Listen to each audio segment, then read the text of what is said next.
À toutes et à tous au nom de l'Union des chambres de commerce Suisse, Russie, Azerbaïdjan, Arménie et tous les pays de l'ex-CEI, enfin d'Asie centrale et du Caucase. Et en particulier, j'aimerais souhaiter la bienvenue à nos ambassadeurs invités ici ce soir.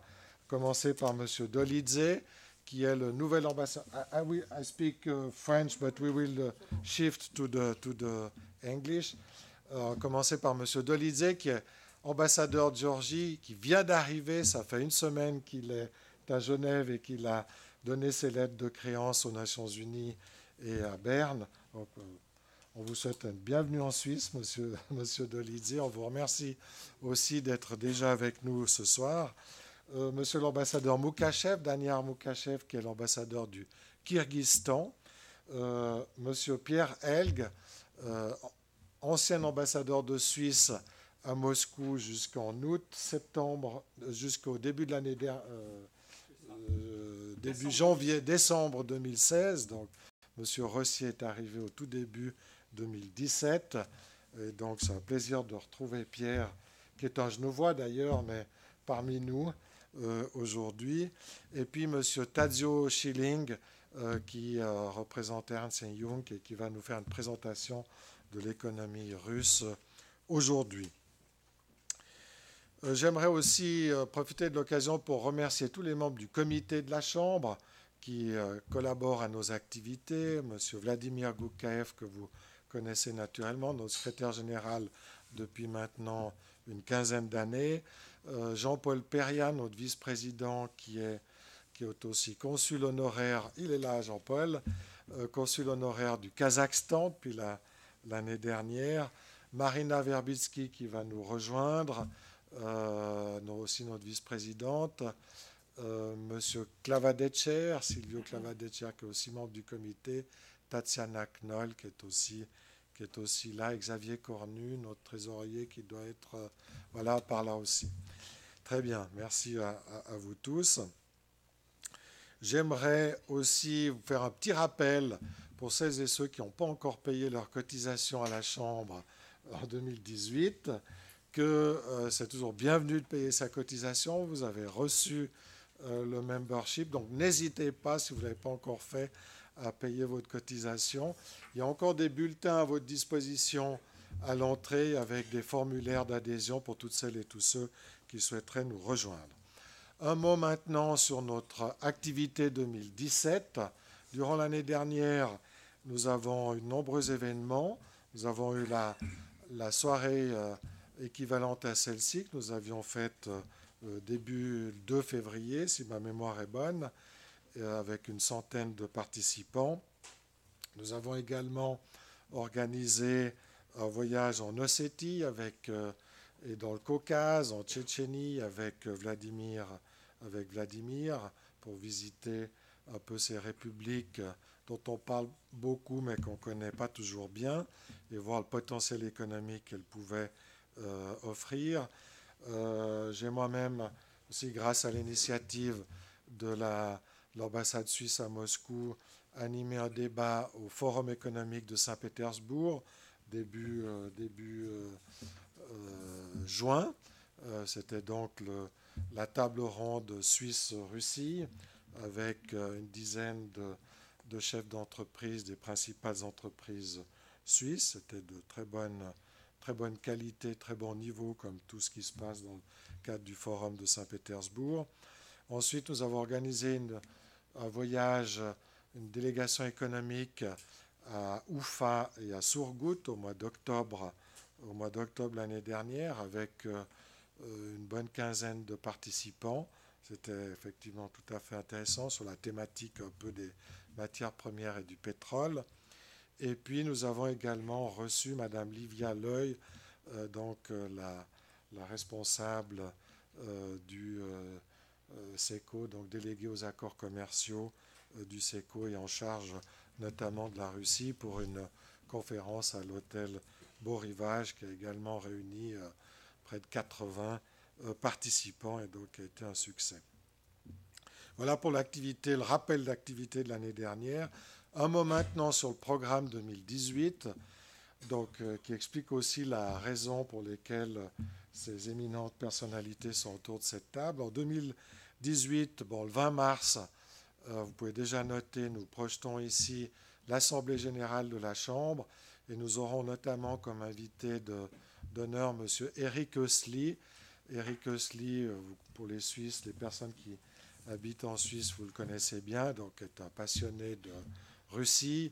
Et il va publier un nouveau livre sur la Sibérie, la conquête de la Sibérie, qui va paraître le 15 mars. Donc on aura la primeur de sa présentation, donc un livre de 8 à 900 pages sur toute l'aventure sibérienne de la Russie, donc depuis les débuts jusqu'à nos jours.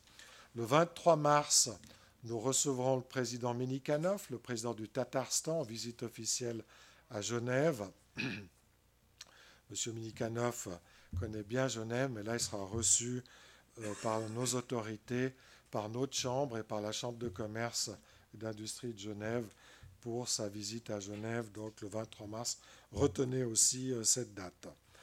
Du 10 au 13 mai, avec le soutien des autorités de la Géorgie, nous projetons donc un voyage de 4 jours à Tbilissi, une délégation économique. Donc là aussi, toutes celles et tous ceux qui souhaitent participer et se rendre en Géorgie au mois de mai, eh bien, pourront le faire avec nous. Et M. Dolidze va nous faire envie avec sa présentation, va nous présenter brièvement l'économie géorgienne. Du 30 août au 4 septembre, nous irons à Moscou et à Novosibirsk avec en principe M. Pierre Model, conseiller d'État genevois en charge de l'économie, donc une délégation liée aussi aux nouvelles technologies, au numérique. Et puis du 4-5 septembre au 9 septembre, nous irons 4 jours au Kirghizstan chez M. Mukashev à Bishkek pour une visite pour celles et ceux qui souhaitent découvrir le Kirghizstan. J'avais prévu encore de présenter les 3 candidats du comité de la Chambre qui se présentent aux élections genevoises, mais Vincent Subiliac, qui est candidat, me dit qu'il a retenu par une séance, il nous retiendra, donc on fera ça après, puisque c'était le petit moment de publicité politique pour les gens de la Chambre. On fera ça à l'issue de notre rencontre. Je ne vois pas M. Dmeshmeker qui devait nous rejoindre, mais il va venir tout à l'heure. Je voulais aussi vous le présenter. Et on va passer à la présentation. So we will start with the presentation with our distinguished guests. And I would like to give the floor to Ambassador Dolidze to speak about Georgia and all the possibilities and possible economic links we can develop between Switzerland and Georgia. So thanks again to be here. And I give you the floor. I thank you very much. First of all, I would like to mention that the presentation which is behind me, I will not fully actually present it because it's huge and I want to talk less, of course, but you will have a good opportunity to look at the numbers. You have a good opportunity to look at the kind of basic, let's say, incentives what's going on now in Georgia in terms of economic development. Again, I want to thank you so much for this invitation. I'm really lucky, I think, because I'm just 7 days, 1 week in Geneva and such an audience and possibility for me to talk to you and present my country in terms of economy or any kind of other issues is really a privilege for me, and I thank you very much for such an opportunity. First of all, I would mention that Georgia is really a very dynamic and speedy developed country, including its challenges and threats, what we are facing on a daily basis and what we are dealing. But we are really developing, and the economy is really something which is, I think, number one in terms of all kind of security issues, because economic security, energy security, social security, I think you agree, is a basis for security of all countries.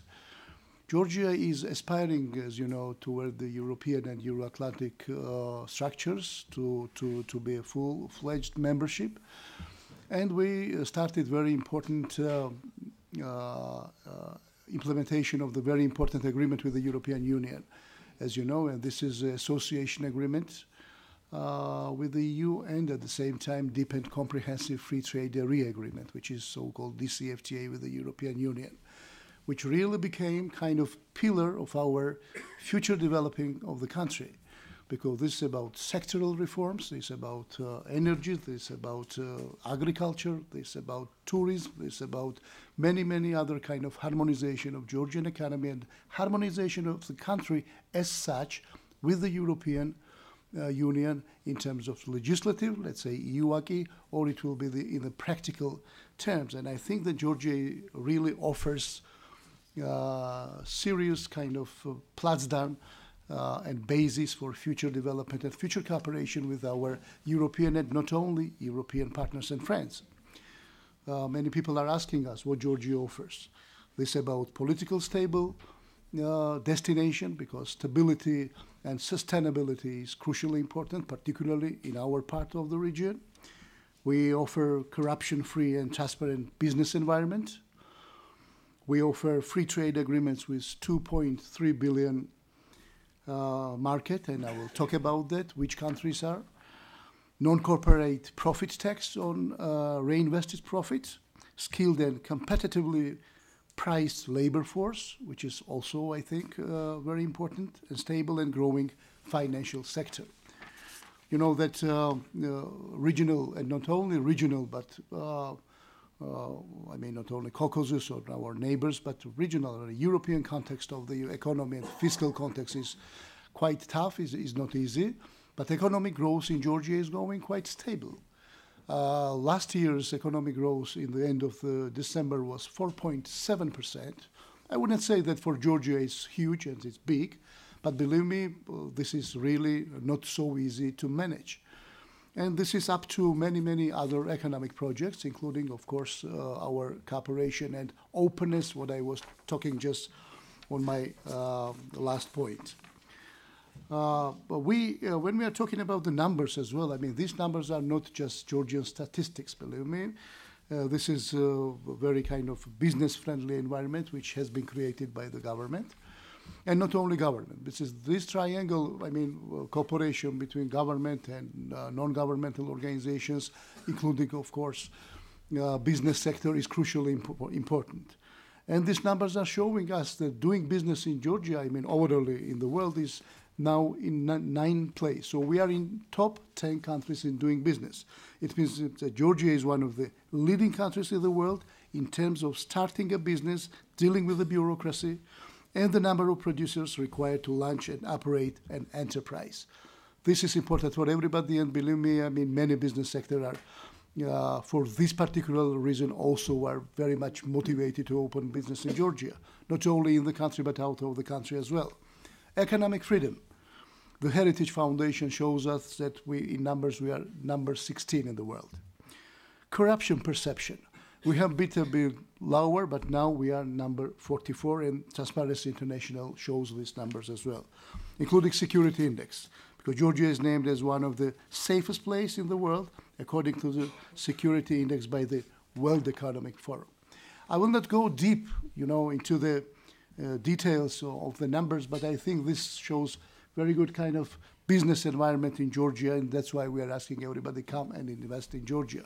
We have business forums practically in all capitals, and I will try my best to have it and organize, I don't know, but in as soon as possibility in Geneva as well.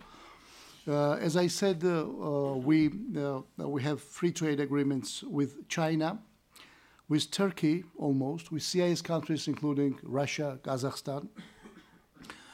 And of course, we have very good possibility to have it with other countries, and we are working with the United States very intensively, with Japan, with Canada, with which we have GSP Plus, as you know, for us of cooperation in that regard.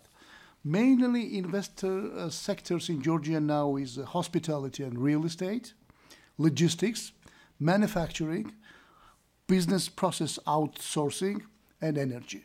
Georgia became, by the way, last year the member of European Energy Community, and it gives us more incentives and opportunities for diversification of our energy toward the European, and energy independence is one of the major, let's say, part of our energy security.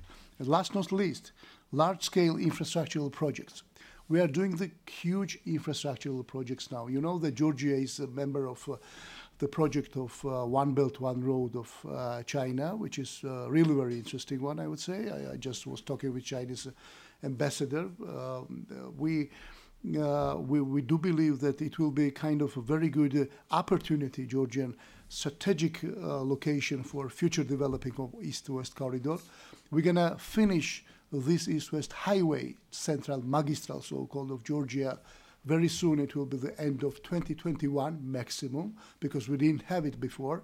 And you can imagine how huge is projects, including employment of the people, you know, Europeization of the real highway, you know, and to have the real connection. And of course, we started just recently, in the end of the last year, to build one of the biggest and deepest port of Anaglia on a Black Sea, which really could become the regional hub of cargoes and some other, you know, economic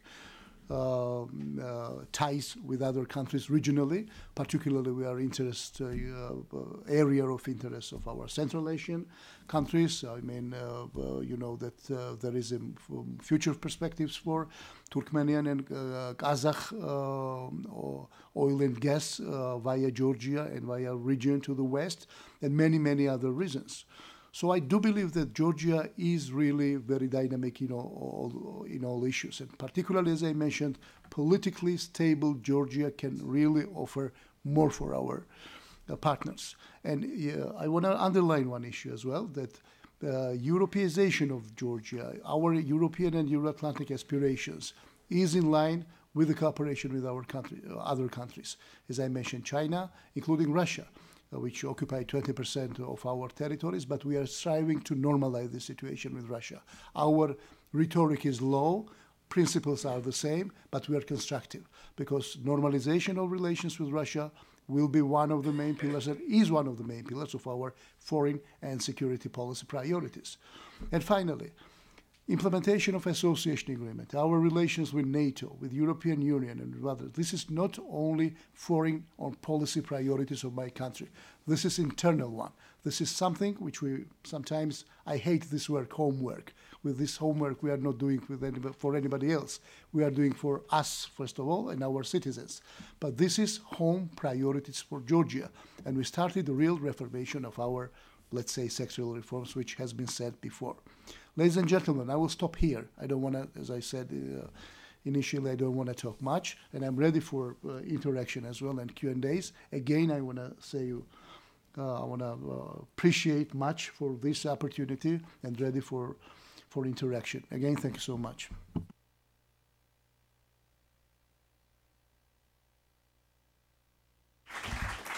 Thank you very much, Mr. Dolidze. Maybe I will give the floor to Mr. Mukashev and after open the floor for some questions about Georgia and Kyrgyzstan. I just wish to, as you mentioned, Russia, to welcome the Consul of Russia, Mr. Evstratov, who is joining us. So thanks to be here. And also Mr. Suleiman of Maksat, who is representing the Kazakhstan mission, an old friend of us too. So our countries are here, and we are happy about that. Yeah, thanks. So, Daniiar, I will give you the floor. Yeah. Thank you very much.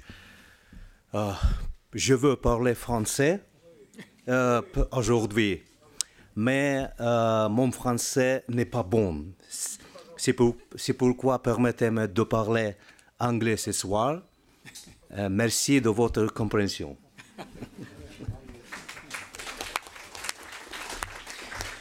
Dear Mr. Mittan, ladies and gentlemen, first of all, I would like to express my gratitude for having been invited to this event. And I'm very proud and very honored to be present today and to share some information about my country. I will try my best not to be long, but I would like to start with some general information about my country so that the audience will have some idea about my country, and then I will proceed with some economic information. So Kyrgyzstan is, as you know, is one of the Central Asian countries. 90% of its territory is covered by mountains. This is why my country is called the land of celestial mountains. It borders with 4 countries, Kazakhstan, Uzbekistan, Tajikistan, and China. The population of the country is approximately 6 million people. Politically, the country is a parliamentary presidential and stable for investments. The Kyrgyz people are very proud of their history, culture, and traditions. And since we were nomad people centuries ago, in 2012, Kyrgyzstan put forward an idea of holding the World Nomad Games. And the first Nomad Games have been organized in 2014. And the third Nomad Games will be held this year in early September. So I would like to use this opportunity to invite all of you to this thrilling and exciting moment.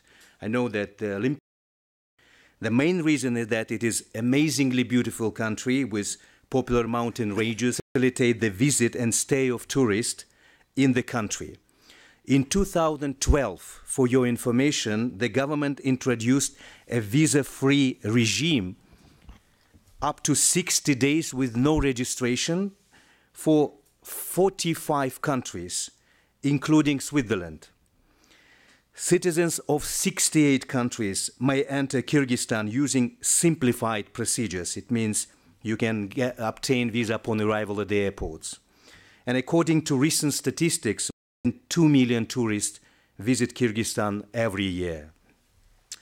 Although geographically isolated and pretty much landlocked, Kyrgyzstan has been at the crossroads of several great civilizations as part of the Silk Road and other commercial and cultural roads.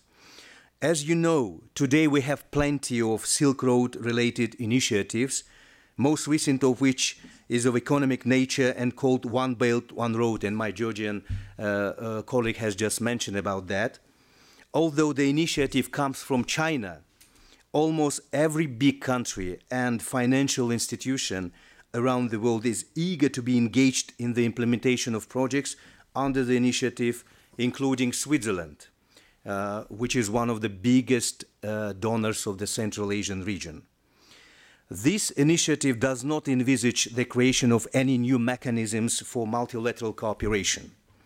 As to Kyrgyzstan, we are very much interested in the following: construction of international roads and railways connecting the country to other important partners. There is a railway project between Kyrgyzstan, China, and Uzbekistan, which is under consideration of the parties involved today. Development of infrastructure and connectivity projects. For instance, there is a gas pipeline project between Kyrgyzstan, Kazakhstan, Uzbekistan, and China. Third, digitalization of economy and government services. There is a big national project underway in my country called Clean Society, which aims at building an open, transparent state and improving the business environment in Kyrgyzstan through digitalization of state services. Clean Society project is a key component of the National Sustainable Development Strategy of the country, and it has 7 main goals to achieve. First, building world-class digital infrastructure based on green technologies and clean energy. Second, creating a favorable environment for sustainable, innovative development. Third, digital opportunities for all, digital skills for digital economy. 4, support so that each citizen of the country becomes a digital citizen, having necessary knowledge and opportunities. 5, creating an open digital society, the driving force of which is data industry. 6, making Kyrgyzstan a safe place to live and work online. And finally, 7, making Kyrgyzstan a regional hub of digital Silk Road for digital business and innovations. We believe that implementation of this project will significantly help our country's growth, and would like to invite donor countries, international financial institutions, and business communities such as yourselves to invest to this initiative financially, technically, and through expertise, and take active part in its further development. Energy security and export of hydroenergy to South Asia. There is a project named CASA 1000, aimed at export of energy from Central Asia, mainly from Kirghizstan and Tajikistan to South Asian countries like Afghanistan, Pakistan, and India. Creation of high-technology logistics centers and development of e-commerce. Additionally, there is currently a joint work underway to identify areas of cooperation in trade and economic area between the Eurasian Economic Union. You know that Kyrgyzstan is part of the Eurasian Economic Union, and despite the fact that Kyrgyzstan's market is relatively small, as I said, we have only 6 million population, but investing or setting up some production and investment in my country will open the huge market of the members of Eurasian Economic Union, which has 180 million people of population. And as the last part of my statement, I would like to quickly go through some key economic indicators and areas of economy of the country. First, GDP of the country is estimated at 6.6 billion. It is relatively small numbers, but given the size of our market, it is not bad, we think. Services make up to 50% of GDP, manufacturing 17%, agriculture 13%, construction and other industries 20%. Foreign direct investments come from different countries, but the main ones are China, Russia, Canada, Turkey, United Kingdom. Kyrgyzstan is a member of the World Trade Organization and, as I said before, the Eurasian Economic Union. Kyrgyzstan gets a favorable trade regime GSP+, which allows to export over 6,000 goods and products into the European Union. There are 5 so-called free economic zones in different parts of the country, and benefits for residents of these economic zones are 0% of profit tax, import and export fees for raw materials and end products, all types of currencies without any limits, simplified customs clearance procedures, 100% repatriation of investment and profit, simplified entry-exit regime for foreign employees, low rent rates. Key economic areas for investment are tourism, energy, manufacturing, and agriculture. As I said, tourism makes up to 7.8% of the GDP and has huge potential. Energy is another industry with high perspective, given that only 10% of the hydropower potential is being currently used. To motivate investments into the renewable energy generation, the government adopted a law on renewable energy whereby investors may invest into solar, wind, hydropower and thermal power generation and will sell their generated energy to the national energy company at prices that are regulated by law through a certain formula. Agriculture contributes to 14% of the GDP and employs 32% of the workforce in the country. There are 280,000 farms in the country and 1.2 million hectares of land is cultivated annually. So basic natural resources are lead, antimony, mercury, gold, tungsten, arsenic, coal, non-metallic raw materials. And finally, Kyrgyzstan should be attractive to foreign investors because the country and its laws guarantee protection from double taxation. Foreign and local investors are equal in their rights. Free movement of investments, property and information abroad. Freedom of monetary transactions. Lowest tax regime in the region. Income tax on employees 10%. Profit tax is 10%. Sale tax is between 1 and 4%. If the payment is cashless, then it's 0%. Value added tax is 10%. And business registration takes only 8 to 10 days. This concludes my statement, and I would like to invite all of you to visit my country and invest as much as possible to its development. Merci beaucoup.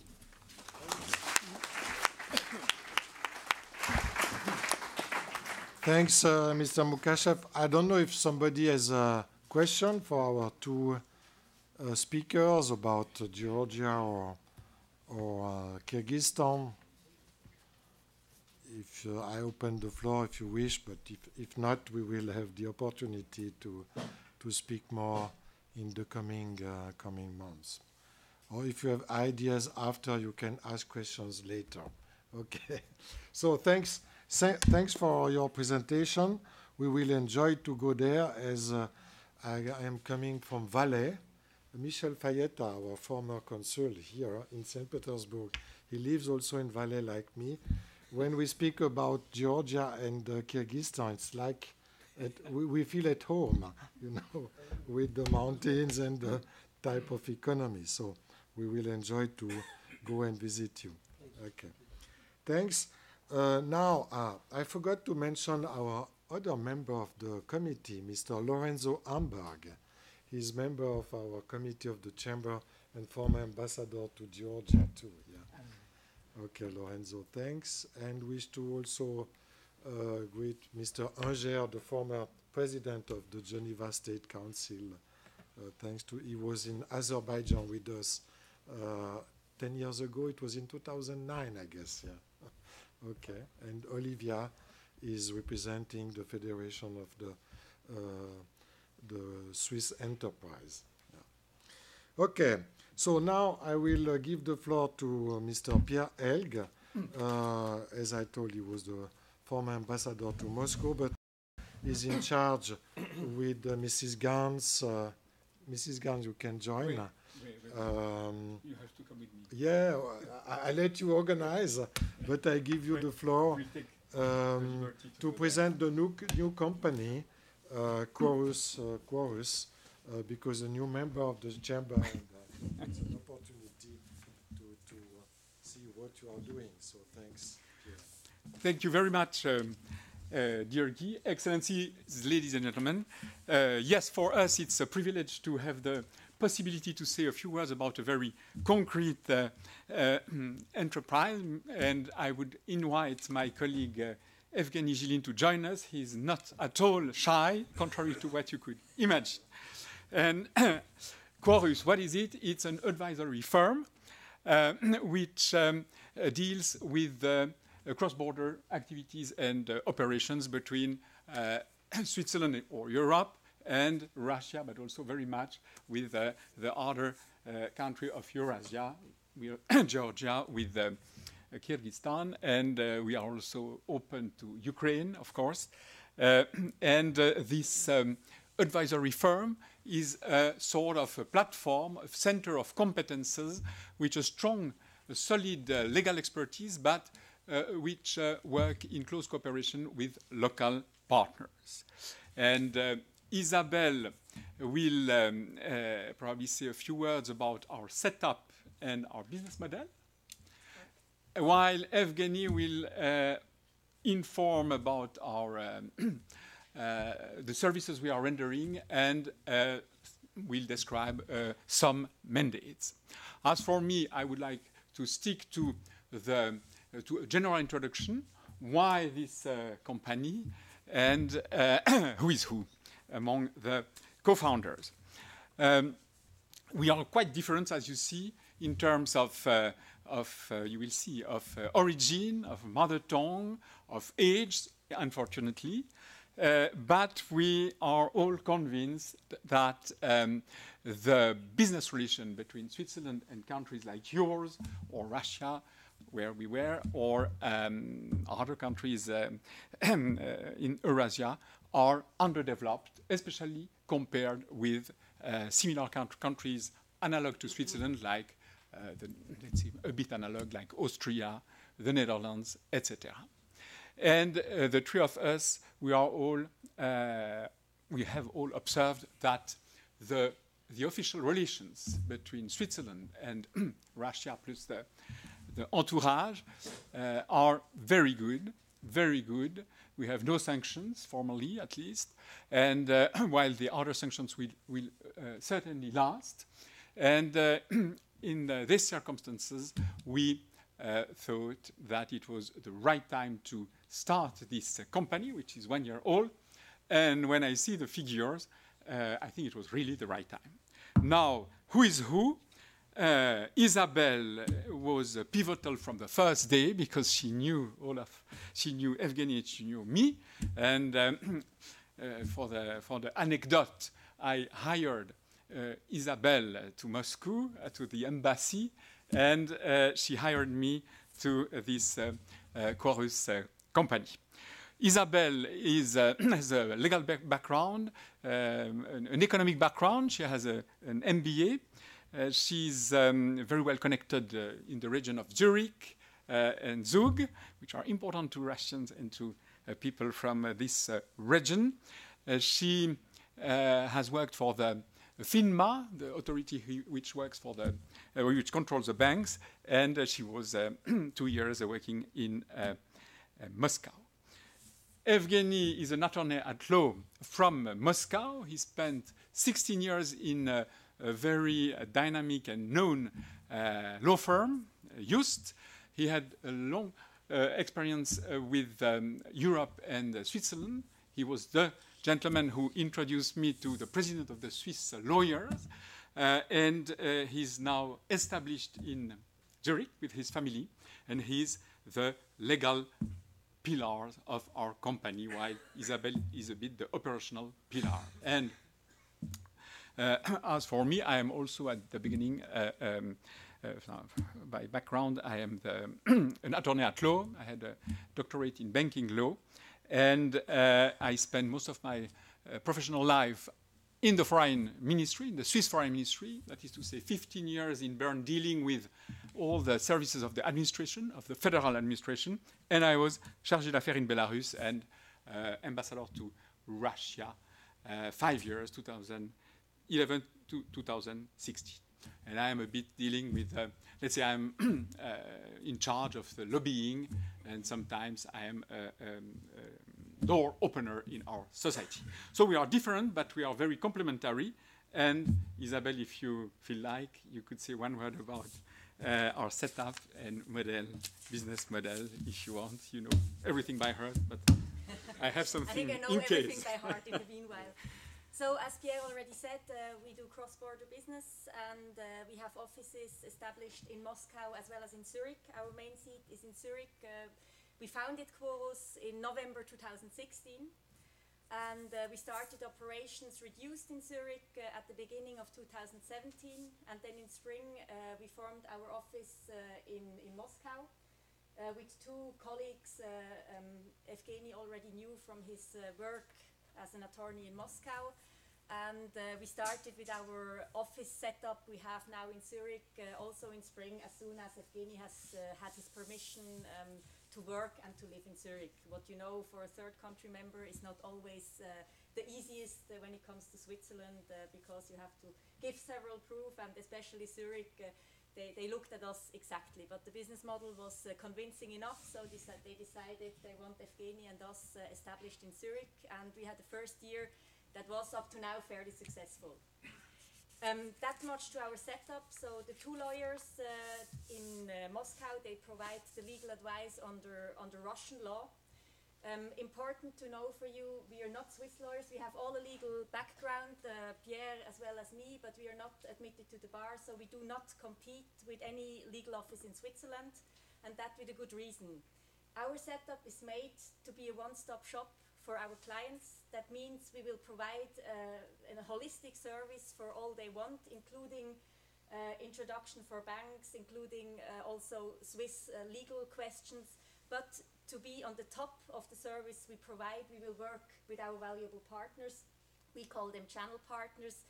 So meaning we work with established law offices in Zurich, we work with established private banks, asset managers, in Zurich, providing our client with the best service they actually want. So that's our network and partner model, and up to now it worked out fairly well. We have good contacts in Zurich, St. Gallen, but also in Europe, in the US, and then naturally also in Russia and in the former CIS countries.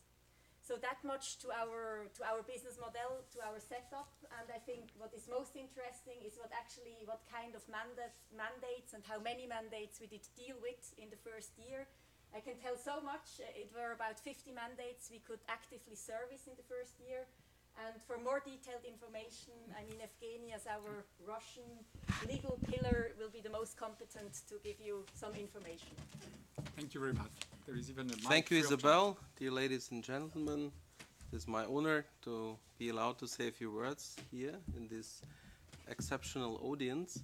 I lived for many, many years in my home country in Russia, which is the biggest country in the world, but I realized that my geographical reach is quite limited while just staying in Russia. So I decided to move to Switzerland, which is much smaller in terms of space, not so small in terms of GDP, which is just half of the Russian one, and which is a world metropole in terms of geographical reach. So having established our small consultancy firm, which is all in all at this point only 7 people, including 3 founding partners, we have been able to work with clients from Switzerland, Germany, Poland, Ukraine, Belarus, China, South Korea, Kazakhstan, US, etc.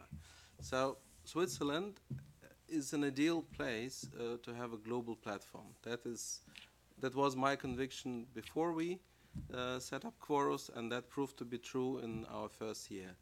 Our model is quite unique also in the sense that we work both for corporate clients and private clients.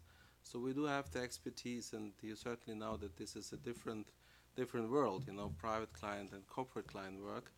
So we are quite flexible in terms of our reach, and we do have private clients, let's say, from the Eurasian zone who are active in the European countries with particular focus in Switzerland. We, on the other side, we do arbitration matters for corporate clients. That is also something what we do. We do a lot of case management and project management. And the first, but not least, I mean, what we do is, of course, bringing together different people. So we do a lot of networking and realize the function of building the bridges.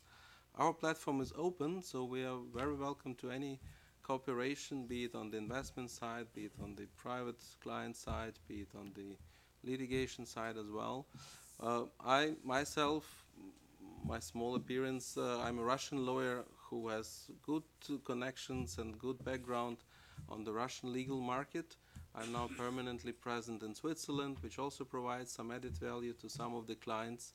So you don't have to fly to Moscow, St. Pete, Ekaterinburg, or even Khabarovsk to have an expertise in Russian law.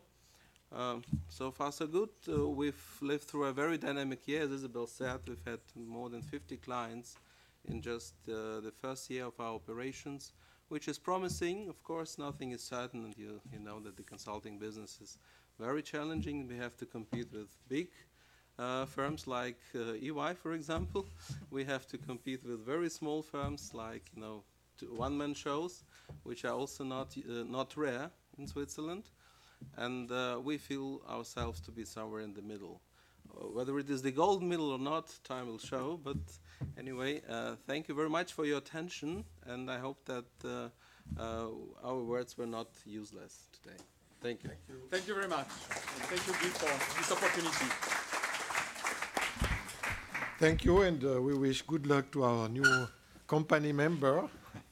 And it's good to have some competitivity with Ernst Young and with Mr. Schilling.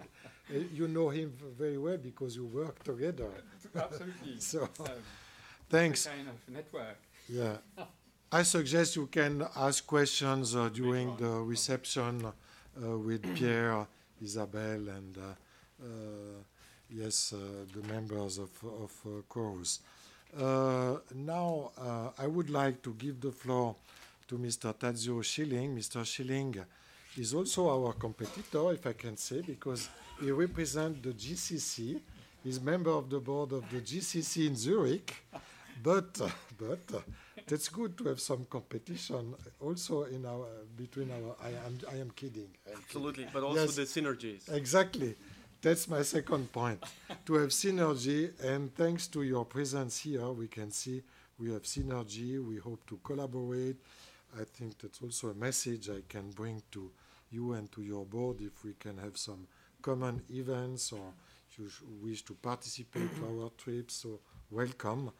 And so that's a pleasure to welcome you here, and I will give you the floor for a presentation of the present state of Russian economy.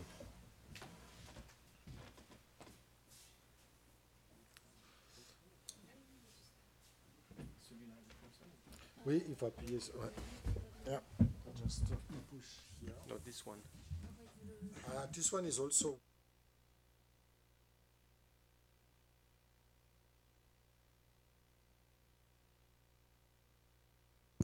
Un, deux.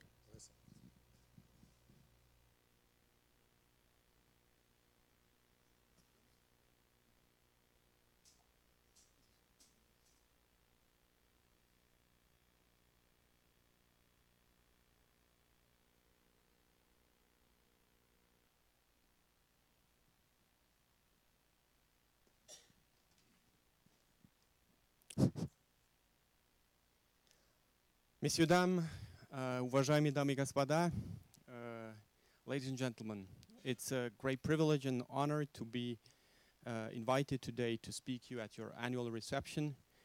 It's a great privilege because I've never shared the podium with so many ambassadors on it. I have never spoken to an audience where there were former colleagues, where there were people who have already listened to my talk in Neuchâtel. I also spoke about the macroeconomic situation in Russia, and where even students with whom I studied 10 years ago in Geneva at the Graduate Institute. So this is a particular moment, and I'm very happy to be back in Geneva after almost 10 years of absence. And thanks of course, to you, Guy, for the invitation. I really appreciate, and I also can transmit you the warm regards from the entire board of the JCC Zurich. That they got the message and greatly appreciate this initiative. Well, now to the topic. No, first of all, two words also about who I am and who I represent. I don't think that EY needs an introduction, but I represent the German Business Center in Moscow, which is a structure serving German-speaking clients. That means clients from Germany, from Austria, from Switzerland especially also, that are doing business in Russia. We do only this direction. We do not cover the outbound business from Russia, as does, for instance, Chorus to Switzerland. So this is done by EY Germany or EY Switzerland.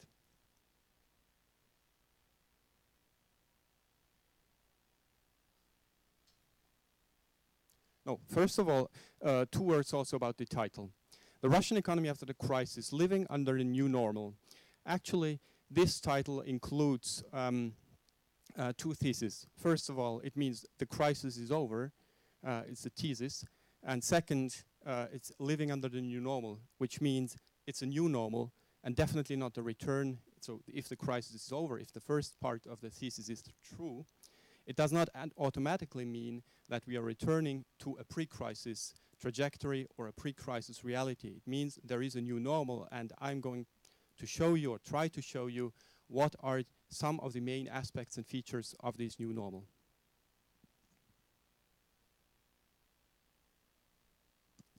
Obviously, the headline indicator you usually look at when you discuss the economy of a certain country is the GDP. And here on the left side of the chart, you can see the trajectory of the Russian economy since 2012.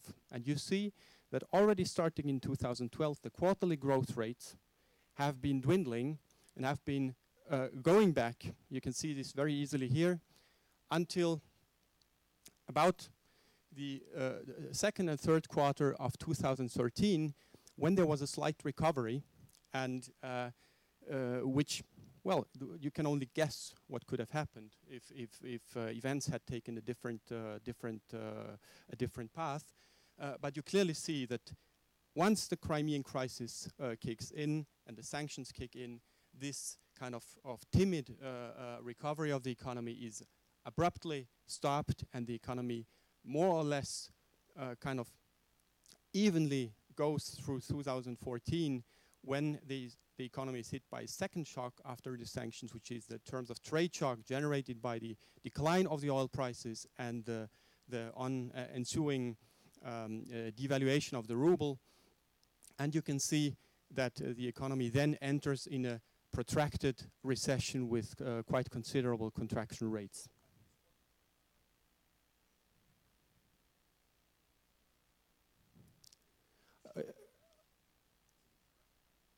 Sure, but this is standard. GDP growth rates are always measured in global in local currencies, because otherwise, with all the fluctuations in exchange rate, you would have all these variations. You could never measure whether the economy is growing or is not growing. So this is standard, but it's fair, because in terms of international weight of the Russian economy, of course, and that's the point I think you're hinting at. Through the devaluation, obviously the weight of the Russian economy is considerably lower now than it has been before. And, well, polemically, you could also say that if you want to play in the Champions League politically, but economically you lack the weight, and you're kind of punching above your weight. But this is another question, and I really want to stick to this figure, which shows that at the end of 2016 already, the Russian economy technically left the recession and returned to growth rates. And this has caused much enthusiasm throughout 2017, which many companies said it's the best year for since long. And you can also see that the growth rate in the second quarter actually was the best one since 2012. So this is quite a considerable achievement. At the same time, it seems that this recovery dynamic is already kind of reaching a point of exhaustion. And if you look at the third quarter, the figure is already lower, and the figures for November were even negative.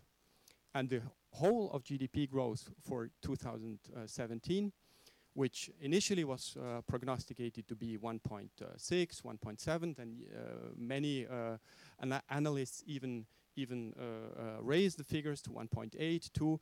Now officially, according to Rostat, is only 1.5%. So this is kind of a deception. Still, after a protracted recession, it's a good sign that the Russian economy is in a kind of in a healthy recovery, and hopefully there will be new initiatives and stimulus after the election that can create new traction and new momentum for the economy to grow. A second point, which is also important to note, is that when you look at the growth trajectory in terms of where the economy has been in 2018 and how it has grown through the first decade of the 21st century, and then you look what has happened afterwards, you see that the two crises, the global financial and economic crisis in 2008 and 9, and as well as the more domestic terms of trade and sanctions created crisis, significantly derailed the growth trajectory of the Russian economy, which, if we look at 2017, is now only about 6% larger than in 2008.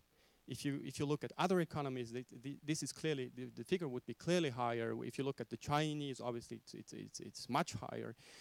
It's almost about doubling the size of the economy. If you look at even a European economy, the figure would be much higher.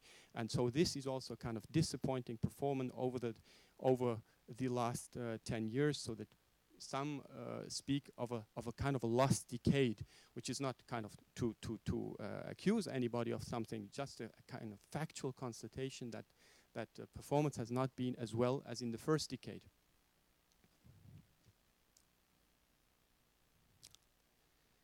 I already said that this crisis, the last crisis, was induced by the decline of the oil price and the ongoing devaluation of the ruble. And here you can see on the left chart actually how these two movements are kind of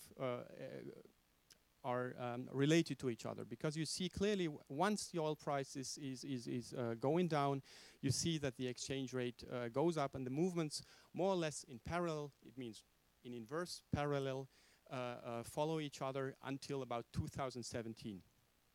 Then, however, you see that there is a kind of a decoupling, and I will speak about this in a couple of minutes. The central bank reaction to this Initially, they tried to support and stick to the traditional strong ruble policy, but in autumn 2014, they clearly understood that this was beyond the power of their reserves, and that they either would lose all the reserves or they would have to kind of abandon this policy of the strong ruble, which they did. They moved to the inflation targeting policy, which is until now the official policy of the central bank. And they did it earlier, and they let the ruble float, more or less. Still, at that point in time, it was not enough to kind of moderately raise the rate as they did in early autumn 2014.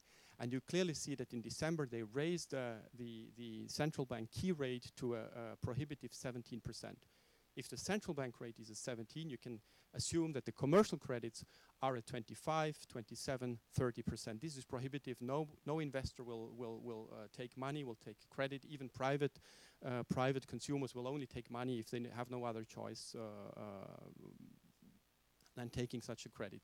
And this also creates significant problems in terms of can credits actually be paid back. If you have to pay 30% interest, this is quite a significant burden.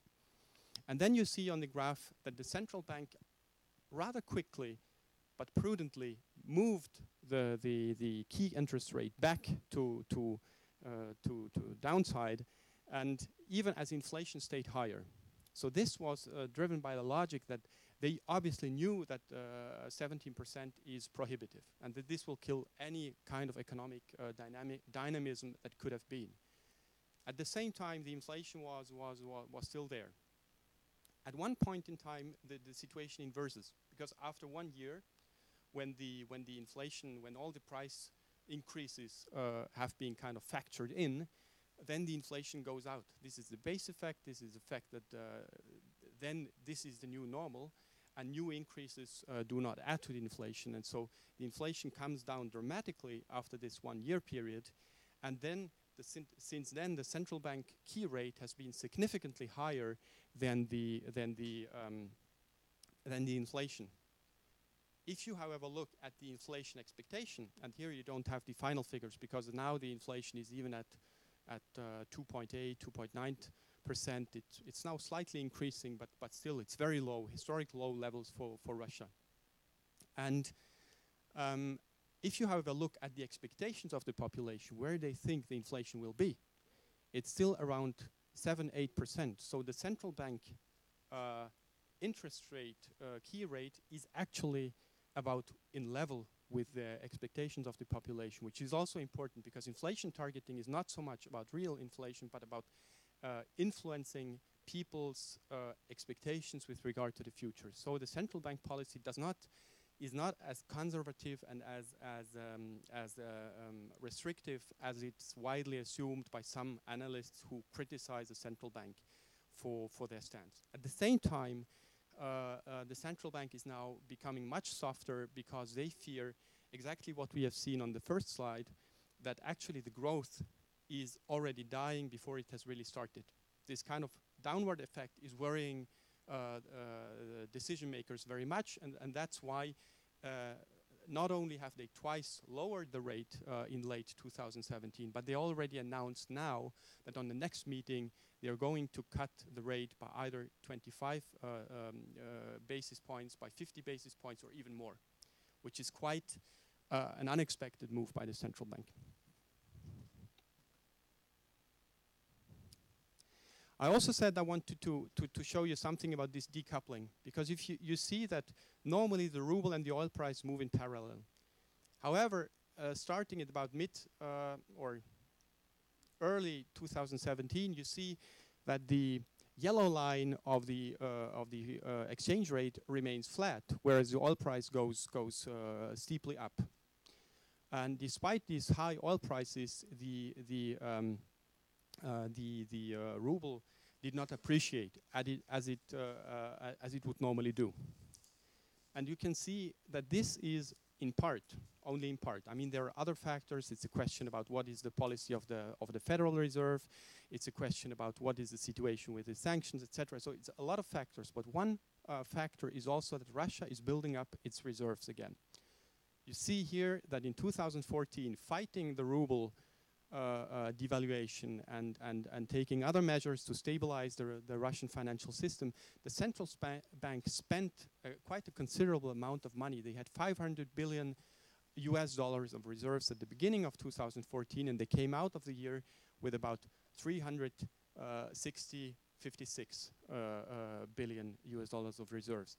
And since then, they have prudently built up these reserves again, and this policy they have also coherently pursued this year. So this is one of the factors that explains why there is a kind of decoupling between oil price and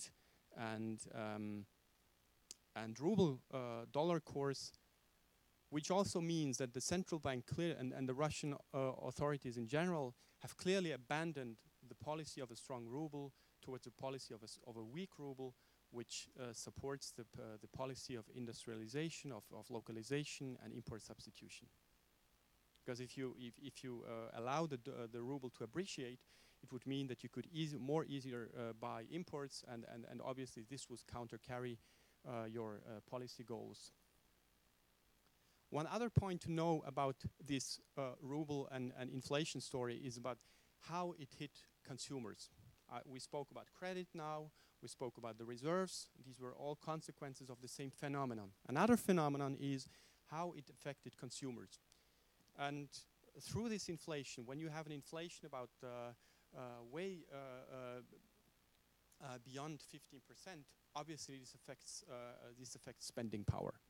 Even if you get a raise of about 5% of salary, which by European standards is not so bad, you still would have a loss in real wage of about 10%. And this is exactly what happens, what you can see on the next slide, but what you can see here in terms of how it affected spending. Obviously, when you have 10% and the average salary is about 45,000 rubles, when you have, which is in pre-crisis dollar terms would be about $1,300, $400.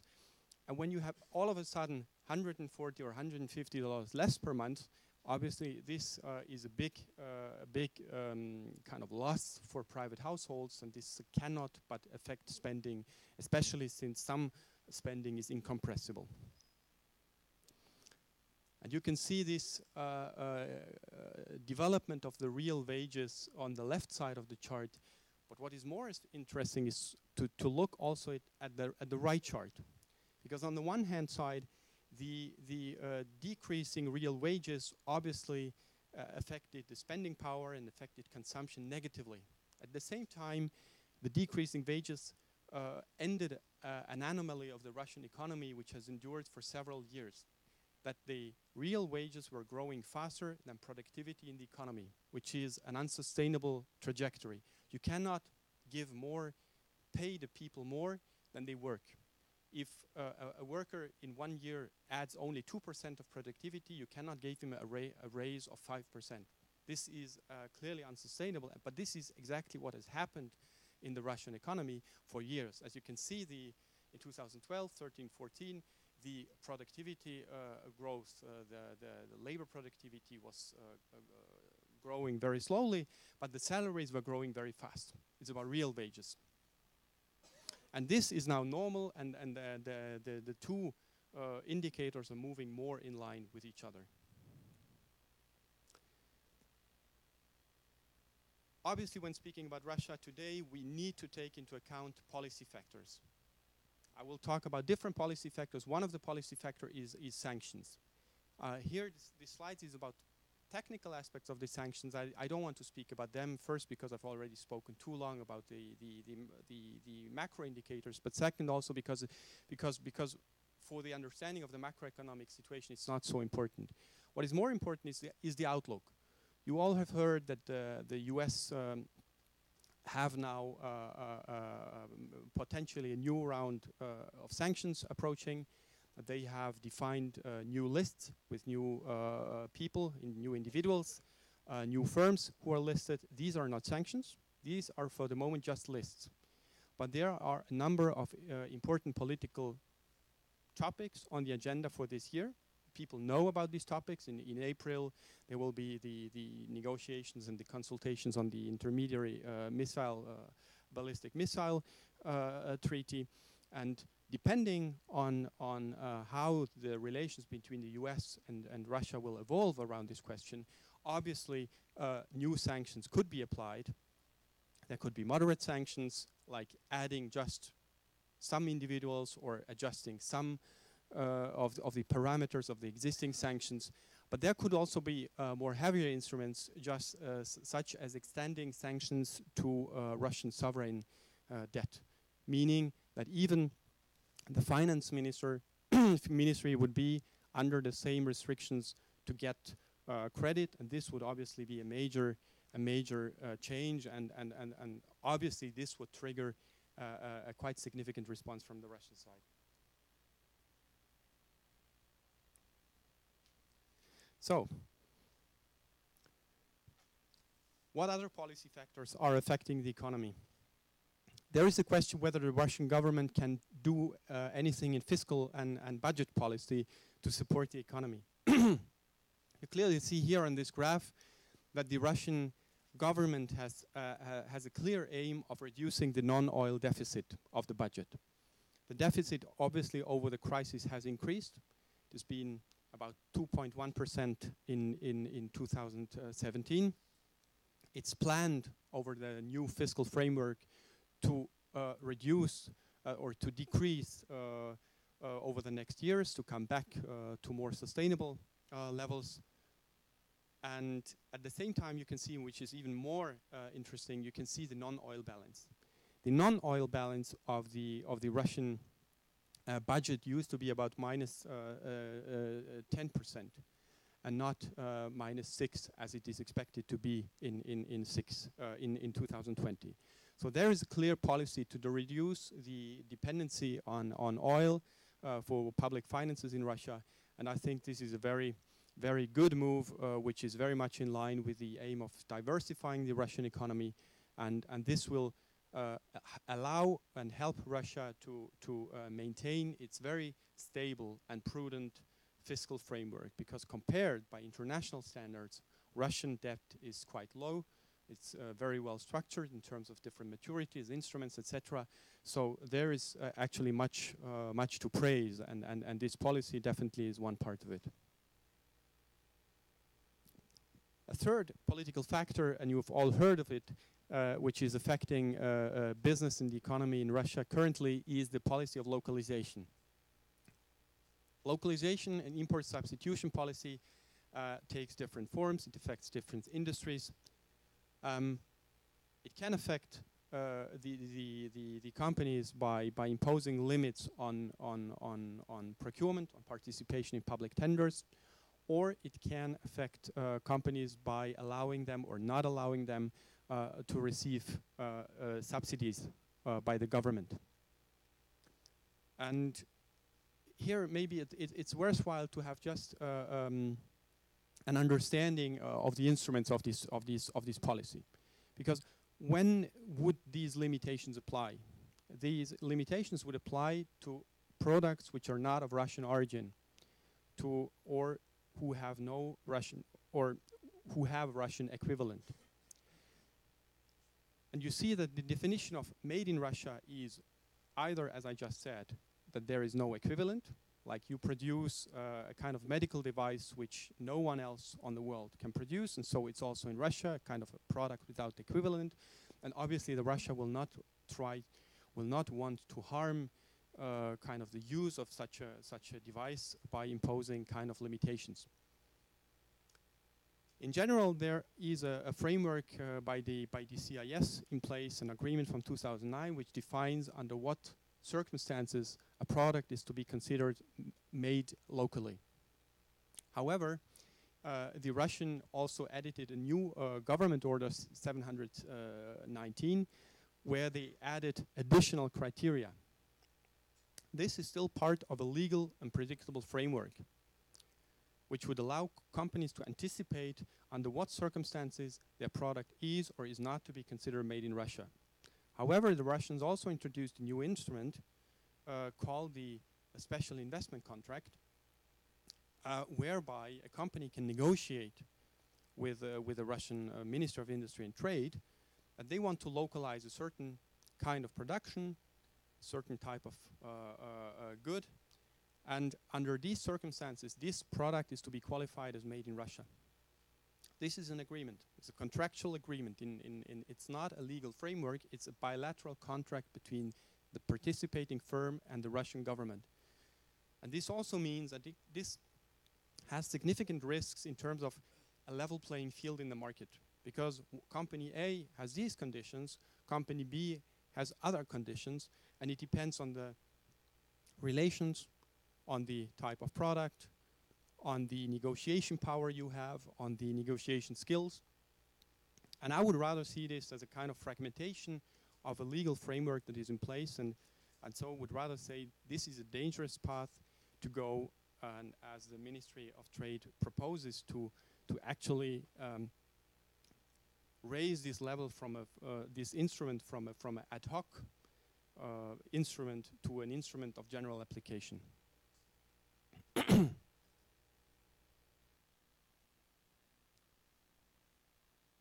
One other area where Russian policy is active these days is the investment climate. And you can clearly see that since 2013, the Russian Federation has climbed up significantly in the World Bank ease of doing business rate, from position 112 to 35 last year. And this is also quite a considerable achievement, even if the methodology is quite predictable and you can easily target your policies in a way to move up this scale. If you look at the peer performance of the other BRICS countries, you see that Russia has clearly outperformed. South Africa coming even down, and India being very low and only picking up during the last year. So this is also a clear achievement of the Russian government to have actually, and this is also what companies in reality say, that the practice of doing business in Russia have improved in many aspects. There are still some big chunks to be done, especially construction permits, trading across borders. These are notorious and very difficult areas, but still overall the business climate clearly improved over the last years.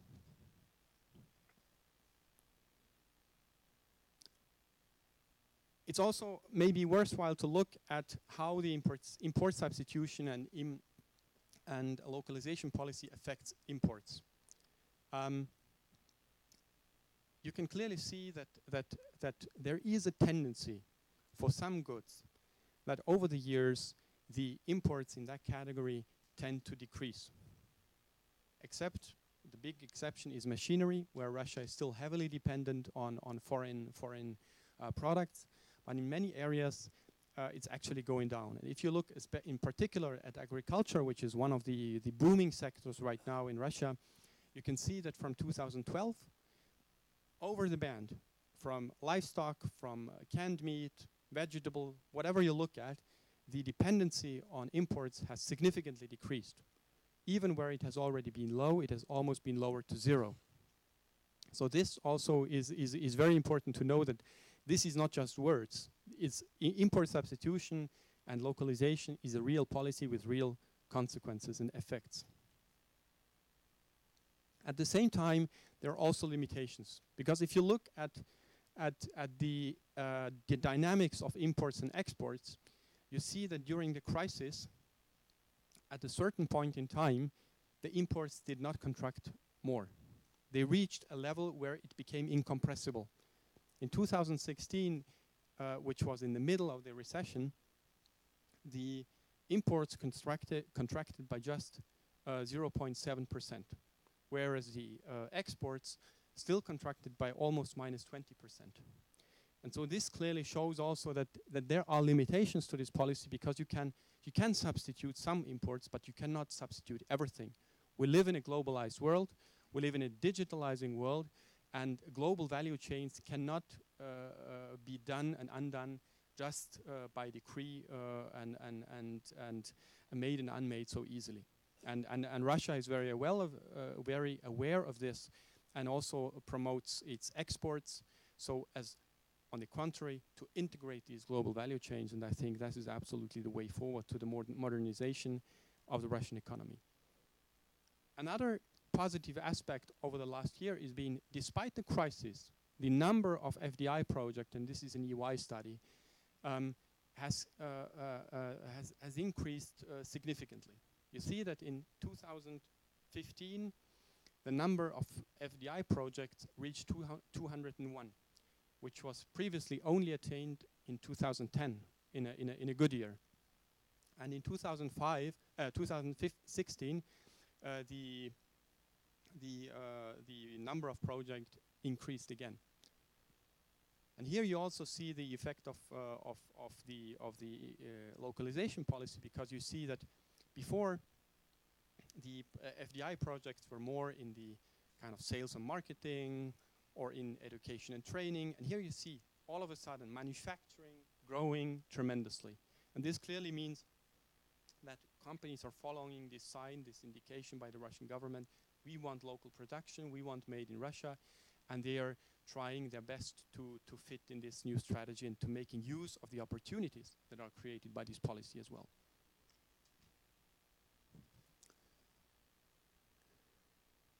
One of the reasons why this has been possible is that Russian assets are still considerably cheaper if you measure them, for instance, in multiples of enterprise value and EBITDA, which is a measure to kind of compare assets over different locations. And you see that the dynamic in emerging countries over the last year, they have picked up, whereas in Russia it's even been decreasing. And so this is one of the mechanisms the companies have used, because assets have been cheaper to acquire, and it has been a possibility to invest in Russia for relatively good money. We also expect that the number of deals will continue to grow over the next years. And so this also suggests that probably this tendency with the FDI figures is likely to continue for some time. If you look at the sectors of the FDI projects, you see that that also there it's in manufacturing, it's in production, but there is also agriculture growing strongly. And if you break it down even more, you see that the food sector and machinery are absolute leaders, but other industries such as the chemical products and the electrical industry are picking up as well. In terms of regional patterns, it's quite interesting as well, regional and geographic patterns. Because one would expect that Russia has introduced sanctions against some European states. European Union has introduced sanctions against Russia. The US have introduced sanctions. And everybody's speaking about China anyway. So you would kind of expect that maybe the Asian countries would be very much, or would be catching up with the European countries. But what you see here is that the growth actually is the strongest among Germany, US, and France. And Switzerland, you can see, is also in the list. And this is quite an exclusive club here. And this clearly shows that there is a kind of, obviously China is coming. I don't want to deny this. I just want to put it in perspective and say, yes, China is coming. China is much more active in Russia than it used to be, but Europeans are still leading the pack. And unfortunately, I do not have figures for other CIS countries. I hope Europeans are also still very active in your countries.